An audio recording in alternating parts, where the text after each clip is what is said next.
오늘 우리가 함께 나누는 말씀인 예레미야 애가는 설교 본문으로 쉽게 접하기 어려운 말씀입니다. 예레미야 애가라는 이름이 붙어서 그런지 아니면 예레미야 말씀 이어서 나와서 그런지 마치 사람들이 속편으로 생각한 것 같습니다. 또는 이 예레미야를 읽고 난 뒤에 우리가 읽다 보니까 예레미야를 통해서 충분히 하나님의 말씀을 많이 읽다 보니까 우리가 예레미야 애가에는 깊은 관심을 가지지 않는 건 아닐까라는 생각도 합니다. 하지만 그렇게 생각하고 넘기기에는 예레미야 애가는 우리에게 너무나 중요한 하나님의 진리를 말씀하고 있습니다. 예레미야 애가는 다윗의 시편만큼이나 예레미야의 솔직한 고백과 그리고 하나님을 향한 예레미야의 토로가 이어지고 있습니다. 그뿐만 아니라 황폐해지고 처참해진 예루살렘의 상황을 너무나도 적나라하게 말씀하고 있습니다. 얼마나 처참하고 비참한지 예레미야는 이렇게 말하고 있습니다. 칼에 맞아 죽은 사람들이 굶주림으로 죽은 사람들보다 낫다. 들판에 생산물이 없어서 굶주림으로 그들이 수척해진다. 인정 많은 여자들도 자기 손으로 자기 자식들을 삶아 먹는다. 딸 내 백성이 멸망할 때 자식들이 그들에게 양식이 됐다. 이 가운데 예레미야는 우리에게 두 가지 진리를 전달합니다. 하나님은 신실하시고 그분은 긍휼하시다라는 사실입니다. 두 가지 중 하나인 것 같습니다. 예레미야가 이 힘겨운 상황 속에서 미쳐서 정신을 놨거나 또는 정말로 신실하시고 긍휼하신 하나님의 소망을 신뢰했거나 말입니다. 유례없는 코로나19 팬데믹 상황을 지나가고 있습니다. 최근 뉴스를 보니 이 오미크론 변이가 100여 년 만에 가장 많은 환자를 발생시킨 또 짧은 시간에 발생시킨 병원균으로 기록될 전망이라고 합니다. 끝나지 않는 고난이 계속되고 있습니다. 이제는 이 유례없는 팬데믹이라는 말조차도 너무나 지겹고 또 상투적인 말이 되어 버렸습니다. 우리에게 방역이니 사회적 거리두기니 백신이니 나라의 정책 등이니 하는 이런 코로나19와 관련된 이 모든 단어들이 이제 우리를 너무나 힘겹게 하고 또 그 단어를 그 뉴스를 듣는다는 것이 너무나 우리를 지겹게 하고 또 때로는 꼴도 보기 싫은 뉴스로 다가옵니다. 모두가 지쳤습니다. 이런 지친 상황 속에서 누가 감히 나서서 아니야, 내일은 다를 거야. 내일이면 이 바이러스가 종식될 거야 라고 하면서 소망과 희망을 노래하는 사람이 어디 있겠습니까? 모두가 포기한 채로 이제는 살고 있습니다. 예레미야 또한 모두가 포기한 상황 그리고 지친 상황에서 살고 있었습니다. 이 상황에서 예레미야가 할 수 있는 것은 하나님께 탄식하고 무너진 예루살렘 성읍을 바라보면서 울며 탄식하는 것이 전부였습니다.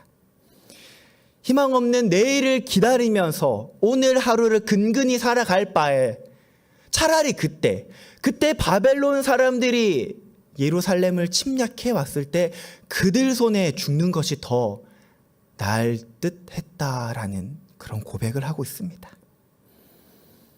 그런데 이런 상황 속에서 예레미야는 하나님의 구원을 노래하고 소망하고 있습니다.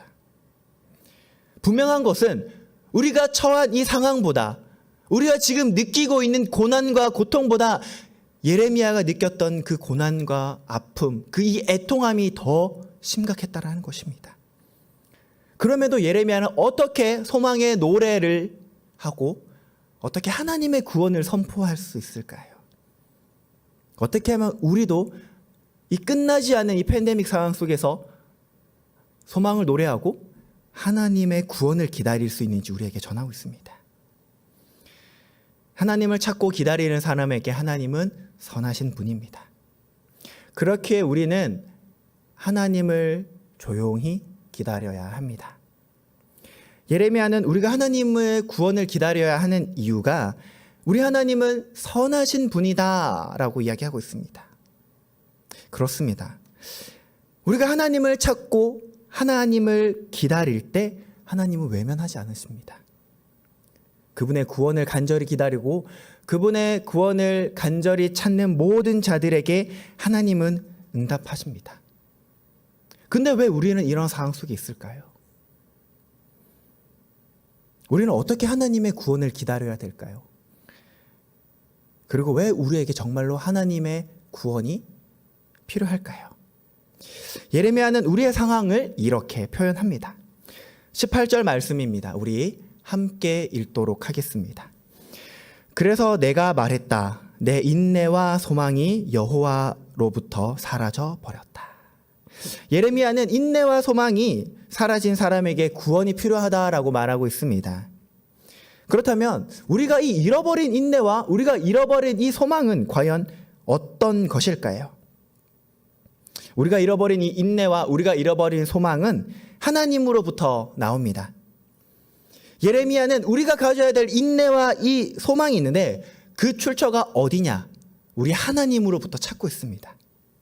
즉 우리가 가져야 될 이 인내와 소망은 우리 자신으로부터 또는 다른 것으로부터 우리가 찾고 기다리고 구하는 것이 아니라 우리는 하나님께 찾고 하나님을 기다릴 때 우리는 이 인내와 소망을 경험할 수 있다라고 우리에게 말하고 있습니다.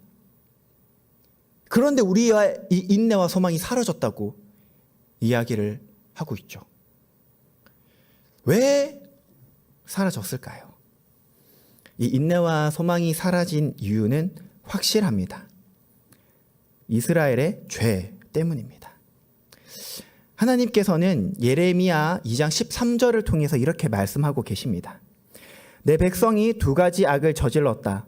생명수의 원천인 나를 버리고 스스로 물 저장소를 파서 만들었다. 그러나 그것은 물을 담지 못하는 깨진 물 저장소였다. 이스라엘 백성들은 그들이 원해서 하나님을 떠났습니다. 그들이 원하는 인내, 그들이 원하는 소망이 있었기 때문에 하나님의 곁을 떠났죠. 그래서 그들이 찾은 것은 무엇입니까? 그들이 소망을 둔 것은 그 당시 세계를 호령하고 세계를 주름잡고 있던 애굽이라는 나라, 지금의 이집트와 아시리아였습니다. 그리고 하나님을 버리고 만든 것은 무엇입니까? 바로 우상이었습니다.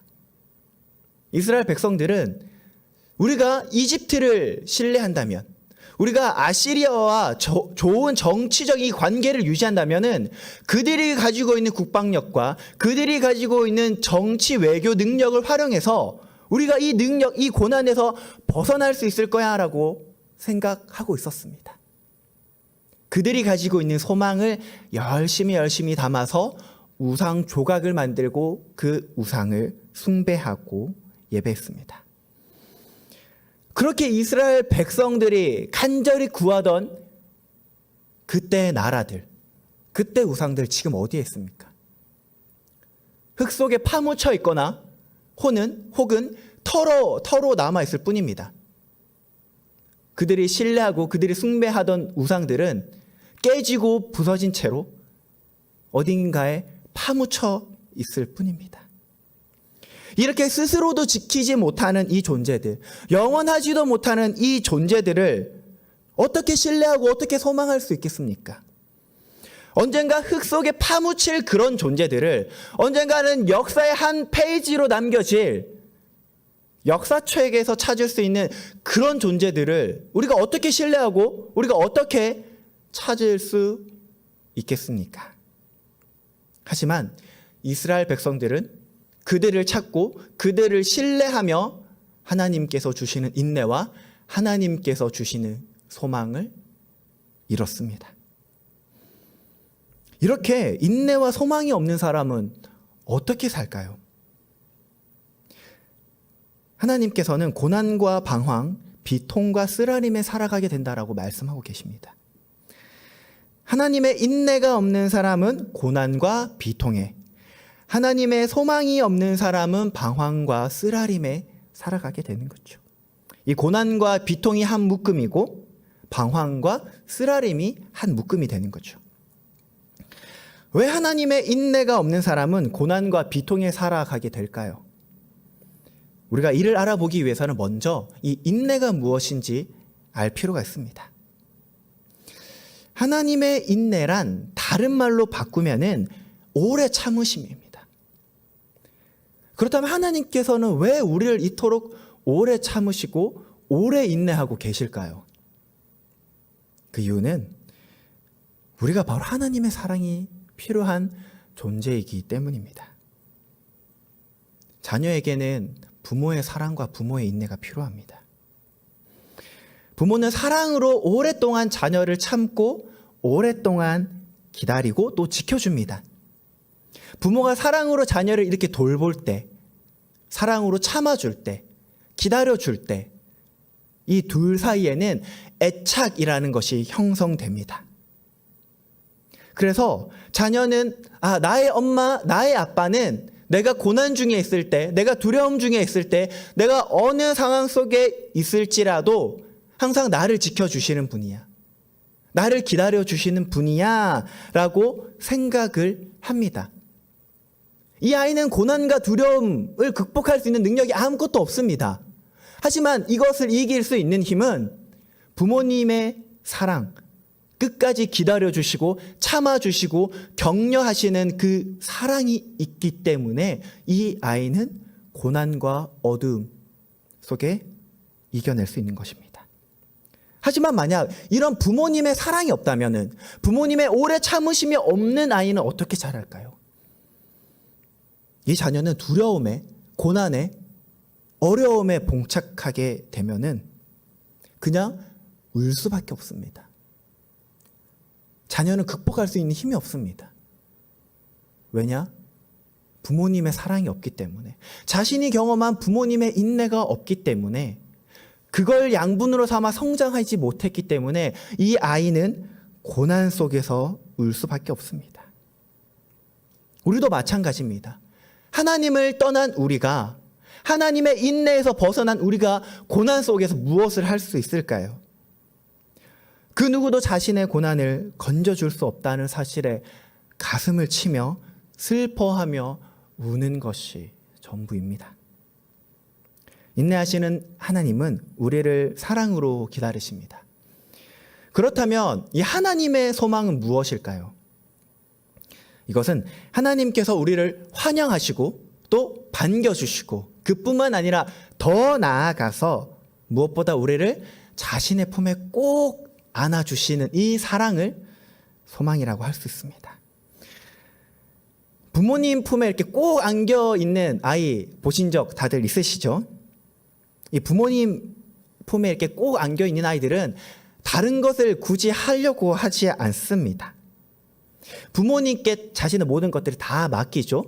어느 정도로 부모님께 모든 것을 다 맡기냐면, 정말 이 부모님 품에 꼭 안겨 있는 아이는 자신의 얼굴조차도 이 부모님 가슴에 꼭 숨겨둡니다. 자기는 보지 못해요. 부모님이 어디로 갈지 보지 못해요. 분명히 고개를 돌려서 어디로 가는지 확인할 만한데 이 아이는 고개를 그냥 부모님의 가슴팍에 팍 꽂아두고 있습니다. 왜 그럴까요? 그 무엇보다 부모님의 품이 안전하기 때문입니다. 근데 문제는 이 부모님의 품에서 떠나서 자기가 가려고 할 때 이제 문제가 발생합니다. 여기로 가자니 이런 문제가 있고 저기로 가자니 저런 문제가 있는 거죠. 이 길로 가고 싶은데 이 길이 맞는지 두려운 거죠. 되돌아와서 저 길로 가려고 하는데 이 길도 맞는지 모르는 거죠. 어딜 가도 자신을 반겨주는 사람이 없고 어디로 가야 될지 모르는 이 상황 가운데, 이 힘든 상황 속에서 자신을 위로할 사람 아무도 없다는 이 사실이 우리의 가슴을 쓰라리게 만들 뿐입니다. 이러한 고난과 비통, 방황과 쓰라림이 계속되면 그때 우리의 영혼은 어떻게 될까요? 이 되풀이되는 고난을 지우려고 해도 지울 수 없는 기억으로 강력하게 남습니다.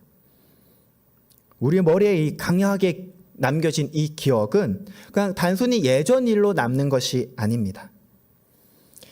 예레미야는 예루살렘이 파괴되고 황폐해진 땅과 그리고 피폐해진 유다 사람들의 삶을 보면서 고난과 비통 그리고 방황과 쓰라림을 아직도 기억하고 있다라고 말합니다. 반복되는 이 고난, 결국 우리의 영혼을 낙심하고 좌절되게 만듭니다. 지금 우리나라에서 가장 인기 있고 또 바쁘신 분이 누굴까요? 물론 여전히 의료 최전선에서 일하시는 분들일 겁니다. 제가 TV를 보면서 야, 이분이 지금 우리나라에서 제일 인기 많고 제일 바쁠 거야 라고 생각했습니다. 혹시 대충 누군지 짐작 가시나요? 바로 오은영 박사님입니다. 가정을 상담해 주실 때도 있고 성인을 상담해 주실 때도 있죠. 그래서 주로 이 가정을 상담하실 때는 금쪽 같은 내 새끼를 통해서 상담해 주시고, 그리고 성인은 금쪽 상담소를 통해서 상담을 해 주십니다. 제가 이 두 프로그램을 즐겨보고 있습니다. 가정도 그렇고, 그리고 이 금쪽 상담소를 보면서 느끼는 것은, 특별히 제가 이 금쪽 상담소를 통해서 느끼는 것은, 보통 거기에 오는 사람들은 대부분 연예인들입니다. 우리가 연예인들을 볼 때 부족한 게 없죠. 가질 것들 다 가졌기 때문에 저 사람은 뭐가 부족할까라는 생각도 하고, 또 나오는 그 게스트들을 보면서 저 사람이 상담받을 게 있을까라는 생각을 하면서 봅니다. 이 오은영 박사님은 지금의 이 사람이 겪고 있는 고난, 고통, 낙심된 영혼을 거슬러서 과거의 어린 시절을 통해서 이야기를 해주십니다. 아버지에게 받았던 학대, 어린 시절 모두가 가난하여서 부모님의 사랑을 받고 자랄 때 오히려 역 앞에 나가서 신문을 팔아야만 되는, 고아로 자라면서 자신이 가장이 되어서 살아야 되는 이런 고난과 방황과 비통, 이것이 기억되고 곱씹다 보니까 그것이 성인이 되어서도 좋지 않은 방향으로 나아가는 것이죠. 이렇게 계속되는 우리의 고난, 방황, 쓰라린 비통은 우리 자신을 깊은 곳에 빠지게 만듭니다. 지금 우리가 처한 상황이 그렇습니다. 코로나19 팬데믹 속에서 이 반복되는 고난, 반복되는 방황에 모두가 무엇을 어떻게 해야 될지 정체 길을 잡지 못하고 있습니다. 내일은 옵니다만 그 내일이 정말 여러분이 기다리시는 그 내일이 옵니까? 어쩔 수 없이 맞이해야만 하는 그런 내일이 옵니다. 눈 뜨니 지구는 한 바퀴 돌아가 있고 해는 뜹니다. 해는 떴으니까 어떻게 할 수 있겠습니까? 일터로 나가야 되죠. 끝나겠지, 내일은 정말 끝날 거야 라고 하던 이 기대감은 폭발적으로 늘어나는 확진자 수에 오늘도 우리를 낙심하게 만듭니다. 여전히 많은 가게가 문을 닫고 있습니다. 가게뿐만 아니라 여전히 많은 수의 한국 교회가 문을 닫고 있습니다. 이 소식을 들을 때마다 우리는 좌절하게 됩니다. 직장인들은 재택근무로, 학생들은 온라인 수업으로 바뀌다 보니까 모두가 가정에서 오랜 시간을 함께 보냅니다. 그러다 보니 그동안 없었던 가정 내의 불화들, 갈등들, 때론 이것이 가정 폭력, 가정 학대로 나오고 있습니다. 우리는 이런 소식들을, 이런 뉴스를 들을 때마다 화가 납니다. 계속해서 바뀌는 여러 가지 정책들로 인해서 혼란과 방황 속에 머무르고 있습니다. 이와 동시에 우리는 계속해서 이것들을 곱씹으면서 우리도 모르는 사이에 우리의 영혼은 깊은 낙심에 빠져 삽니다. 정말 우리는 이 영혼의 낙심 속에서 살 수밖에 없을까요? 내일의 희망과 내일의 소망은 노래할 수 없을까요? 예레미야는 우리에게 그래도 소망이 있다고 합니다. 그 소망은 다름이 아니라 이 예레미야가 이야기하고 있는 고난, 방황, 비통과 쓰라림을 생각하는 것이라고 합니다. 이쯤 되면 정말로 예레미야가 미쳤거나 아니면 정말로 하나님을 신뢰하고 있나 봅니다. 다행히 예레미야는 미친 사람은 아닌 것 같습니다. 왜냐하면 예레미야는 이렇게 고백하고 있기 때문입니다. 22절 말씀입니다. 우리 함께 읽겠습니다. 시작.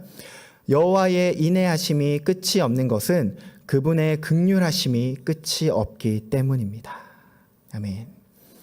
예레미야는 자신의 소망을 이 하나님의 인애하심과 하나님의 긍휼하심에 바탕을 두고 있습니다. 하나님의 인자와 자비는 끝이 없기 때문에 우리가 비록 고난 속에 있어도, 우리가 비록 방황 속에 있어도 우리의 마음은 애통하고 있을지라도 하나님의 인자와 자비는 계속해서 우리의 삶을 인도하시고 우리의 삶을 이끌고 있다라고 고백하고 있습니다. 우리의 영혼이 낙심에 빠져 있을 때 우리를 건져주시는 분은 강한 군사력을 가진 나라가 아니라 인간의 지혜와 인간의 힘과 인간의 거짓된 소망이 아니라 바로 하나님이다라는 것을 우리에게 말하고 있습니다. 자, 그렇다면 이 끝이 없는 하나님의 인애하심이 무엇일까요? 여러분은 이 끝이 없는 하나님의 인애하심 경험하고 계시나요? 이 개역개정 성경에서는 이 인애하심을 인자라고 번역을 하였습니다. 앞서 하나님의 인내와 소망을 잃은 사람들에 대해서 제가 이야기하면서 인내란 하나님께서 기다려주시는 사랑이다라고 제가 말씀드렸습니다. 그렇습니다. 하나님께서는 계속해서 우리를 기다리고 계십니다. 고난과 방황을 통해 우리의 정말 참된 소망이 하나님께만 있구나. 우리가 빨리 깨닫고 돌이켜서 하나님께 돌아가자라고 생각하고 돌아올 때까지 하나님은 그분의 사랑으로서 기다리고 또 기다리고 계십니다. 바울은 고린도전서 13장에서 사랑은 오래 참고 사랑은 친절하다라고 말합니다. 사랑이신 하나님은 우리에게 많은 것이 필요하다라는 것을 너무나 잘 알고 계십니다. 우리가 많은 것들이 필요한 만큼 우리에게 많은 시간이 필요하다라는 것도 우리 하나님은 잘 알고 계십니다. 혹시 이 손주를 대하는 부모님의 모습 보신 적 있으세요?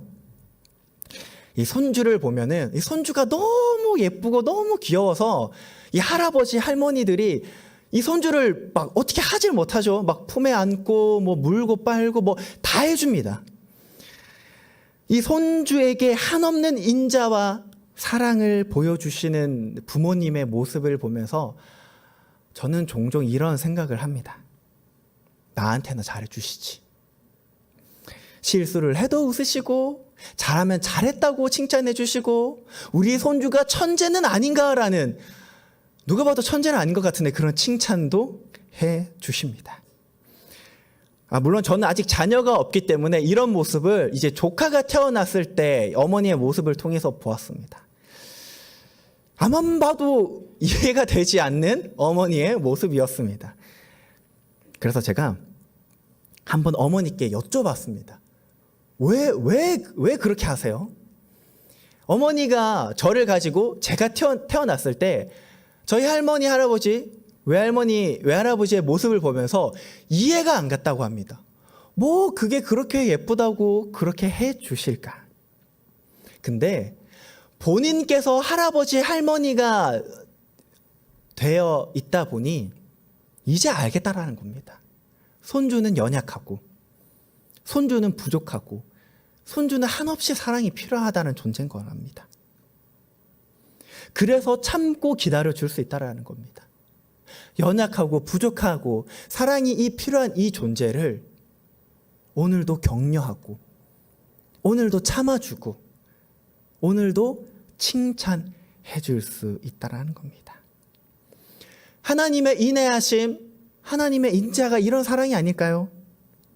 하나님은 고난을 통해서 우리는 연약하고 우리는 부족하고 우리는 여전히 사랑이 필요한 존재라는 것을, 그리고 이것을 채워주실 수 있는 분은 오직 하나님 한 분밖에 없다라는 것을 깨닫고 돌아올 때까지 우리를 기다리고 계십니다. 자, 이제 하나님의 긍휼에 대해서 우리 한번 알아보겠습니다. 하나님의 긍휼은 곧 하나님의 자비입니다. 여러분은 하나님의 자비를 생각할 때 어떤 기분, 어떤 마음이 듭니까?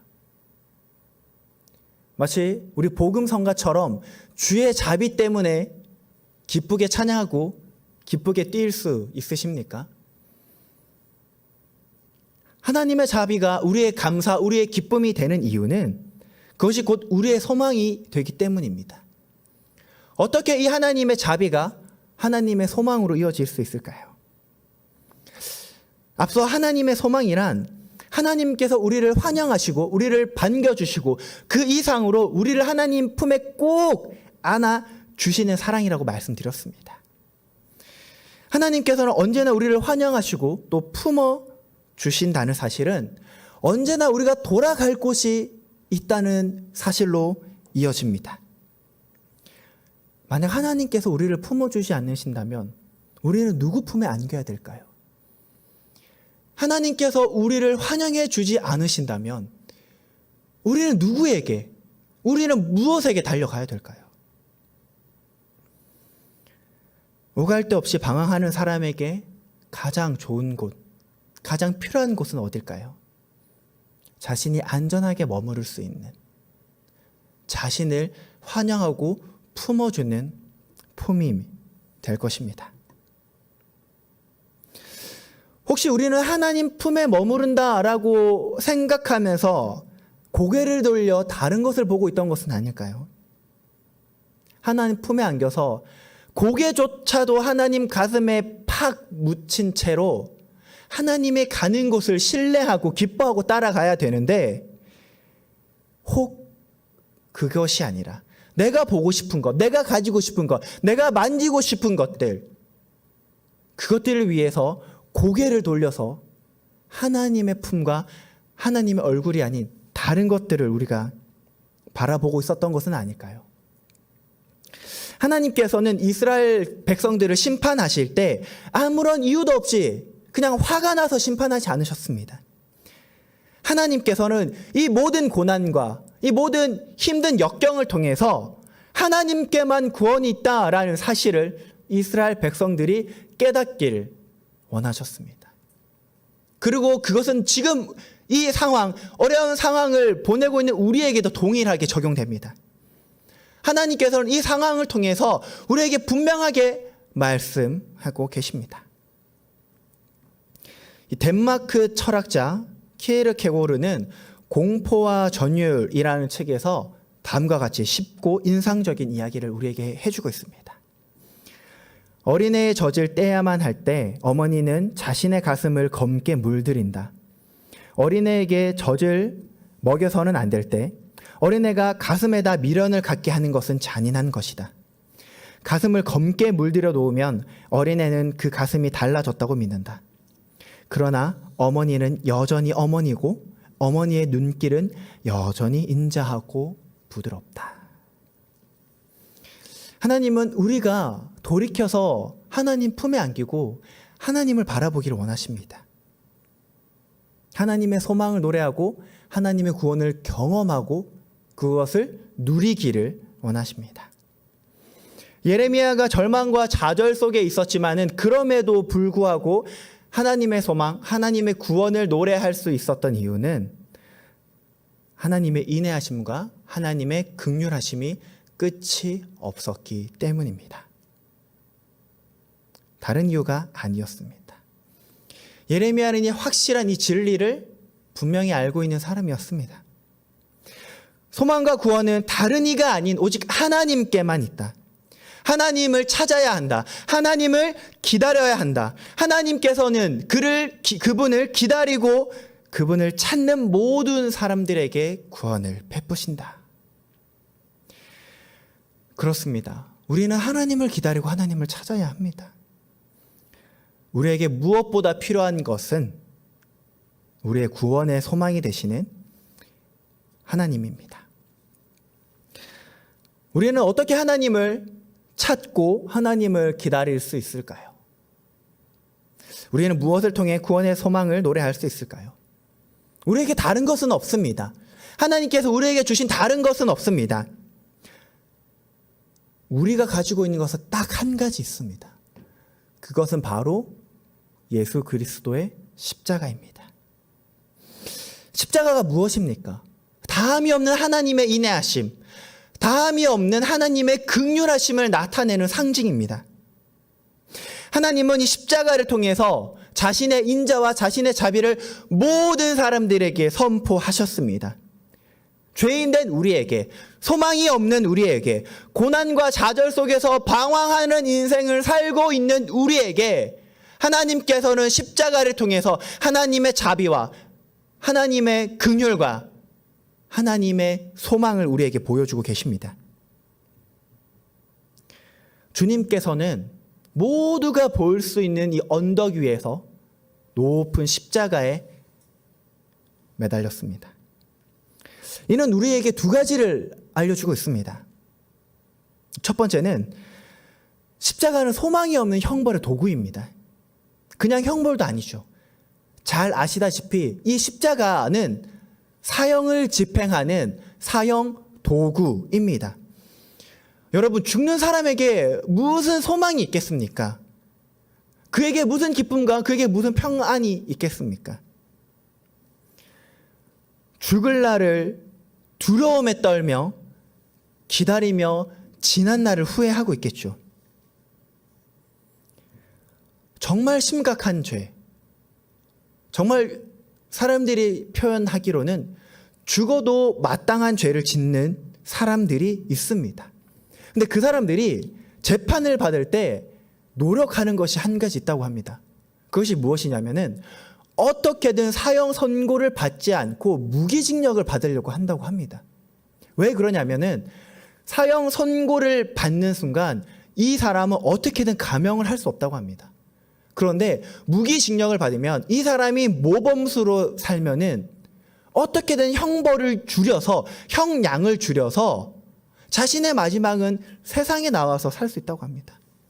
만약 정말 이렇게 형량이 줄여지면은 소망을 가지고 있겠죠. 30년이든 40년이든 언젠가는 나는 바깥에 나갈 거야 라고 생각하겠죠. 하지만 만약에 사형을 선고받고 내일 죽는다는 사람이 있다면 그 사람은 무슨 소망으로 살 수 있겠습니까? 그 사람 마음에 어떤 기쁨과 어떤 평안함이 있겠습니까? 내일이 오지 않았으면 하는 기대와 생각으로 살겠죠. 내일이 밝았을 때 온갖 두려움에 사로잡혀 살고 있겠죠. 로마 사람들은 높은 곳에다가 십자가를 세워 죄인을 매달았습니다. 그리고 많은 사람들에게 광고하고 있습니다. 너희가 죄를 짓지? 너희 죄 지으면 이렇게 죽을 거야. 너희 그러니까 죄 짓지 마. 라고 경고하고 있습니다. 하나님께서는 우리 주님을 모두가 볼 수 있는 가장 높은 곳에 매달아 죽이셨습니다. 그리고 말씀하십니다. 죄의 결과는 죽음이다. 거기에는 어떤 기쁨도, 어떤 소망도, 어떤 인내도 없다. 하나님을 떠난 죄가 주는 고난과 좌절과 방황, 두려움의 마지막이 무엇인지 분명하게, 선명하게 도망칠 수 없도록 우리에게 말씀하고 계십니다. 첫 번째가 하나님의 죄의 결과를 말씀하신 거라면, 두 번째는 하나님께서는 이 십자가를 통해서 모든 사람들에게 하나님의 인애하심과 하나님의 긍휼하심을 나타내십니다. 하나님은 십자가를 보는 모두에게 하나님의 인애하심과 하나님의 긍휼하심을 말하고 있습니다. 예수 그리스도의 십자가가 우리에게 소망이요, 우리에게 구원이 되는 이유가 무엇입니까? 사도 바울은 우리에게 이렇게 선포하고 있습니다. 개역개정으로 우리 한번 읽어보겠습니다. 로마서 5장 6절과 그리고 8절 말씀입니다. 시작. 우리가 아직 연약할 때 기약대로 그리스도께서 경건하지 않은 자를 위하여 죽으셨도다. 이어서 8절입니다. 우리가 아직 죄인 되었을 때 그리스도께서는 우리를 위하여 죽으심으로 하나님께서 우리에 대한 자기의 사랑을 확증하셨느니라. 아멘. 하나님께서는 우리의 연약함을 누구보다 잘 알고 계십니다. 그래서 인내하는 사랑으로 우리를 기다리십니다. 하나님께서는 우리가 경건하지 않는 사람, 우리가 죄인이라는 사실도 너무나 잘 알고 계십니다. 그래서 아무도 반겨주지 않는 이 죄인을 하나님께서는 환영하고 반겨주시고 그 품에 안아주시면서 우리에게 소망을 보여주십니다.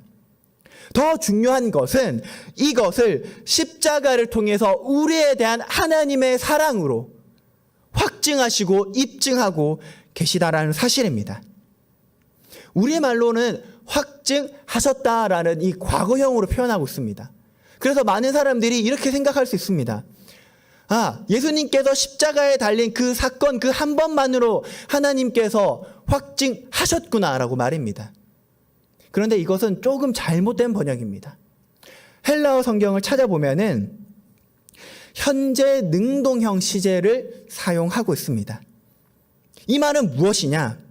하나님께서 그분의 의지로 그분의 뜻을 따라서 지금도 모든 사람들에게 십자가를 통해서 십자가를 바라보는 모든 사람들에게 자기의 사랑을 확증하고 계시다는 사실입니다. 하나님께서는 십자가를 바라보고 하나님께 다가오는 사람들에게, 하나님께 돌이켜오는 사람들에게 입증하고 계십니다. 나는 너를 인내하는 사랑으로 기다리고 있었다. 나는 소망으로 너를 반겨주고 환영하고 너를 내 품에 품겠다 라고 말입니다. 소망의 하나님께서는 우리 믿음 생활 가운데 이 믿음, 주 예수 그리스도의 십자가의 모든 것을 맡기고 모든 것을 의지할 때 모든 기쁨과 평강을 충만하게 하셔서 우리의 삶 모든 부분에 소망이 흘러 넘치게 하신다고 약속하고 계십니다. 여러분의 오늘 어떠셨나요? 여러분, 변함없이 내일은 옵니다만 내일은 어떨 것 같으세요? 제가 이 소예배 올라오기 전에 뉴스를 보니 확진자가 9만 명이라고 합니다. 내일은 어떤 내일을 우리는 맞이하게 될까요? 혹시나 내일도 기다려지지 않는다면 무엇 때문에 그러신가요? 혹시 끝나지 않는 이 코로나19 팬데믹 때문에 그런 것은 아닌가요? 이 상황을 하나님이 아닌 다른 것을 의지하고 다른 것에 소망을 두고 다른 것을 통해서 우리의 마음에 기쁨을 채우려고 하는 그런 우리의 마음 때문에 그런 것은 아닌가요? 하나님께서는 우리에게 끝이 없는 그 하나님의 인애하심, 하나님의 긍휼하심으로 말씀하십니다. 여호와를 기다리고 여호와를 찾는 모든 사람에게 구원을 주시겠다라고 말씀입니다. 우리가 가지고 있는 힘과 소망은 내일을 기대할 수가 없습니다. 언제 사라질지 모릅니다. 하지만 하나님께서는 날마다 내일도 모레도 우리가 살아가는 우리의 모든 일생의 모든 나날마다 새로운 은혜를 주시겠다고 오늘 말씀을 통해서 우리에게 약속하십니다. 그리고 우리는 그 은혜를 바탕으로 그 끝이 없는 하나님의 인자하심, 하나님의 긍휼하심을 통해서 비록 우리의 상황은 바뀌지 않을지라도, 비록 내일도 고난의 삶이 계속된다고 할지라도 우리는 고난 가운데 우리의 영혼이 낙심되지 않고 우리는 고난 가운데 하나님의 구원을 찾고 하나님의 구원을 기다리며 하나님의 소망을 우리는 노래할 수가 있는 것입니다. 하나님께서 우리에게 주신 소망, 십자가를 붙잡고 내일의 은혜, 내일의 소망, 내일의 평안을 기대하며 그 가운데 살아가는 우리 모든 온누리 교회 성도 여러분이 되기를 이 시간 간절히 기대하고 소망합니다.